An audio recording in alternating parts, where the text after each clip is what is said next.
Сәлеметсіздер ме, құрметті тіл білімі YouTube арнасының көрермендері. Бүгінгі біздің өтетін сабағымыз көп мағыналы сөздер. Бірнеше мағынада жұмсалатын сөздер көп мағыналы сөздер деп аталады. Көп мағыналы сөздер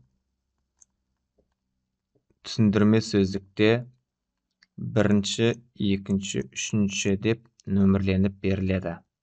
Мысалы, қара, етістік бірінші, екінші, үшінші, төртінші, бесінші, алтыншы, жетінші мысал. Қара, етістік қара, көз жіберу, назар аудару. Қара, бір нәрсені іздеу, табу, тырысу, қарастыру. Қара, көру, тексеру, бақылау. Қара, ескер, еле, тыңда.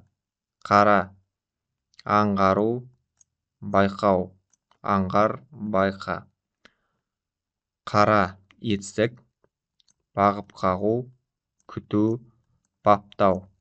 Қара, күту, тосу, бөгелу, тағы басқа. Көп мағыналы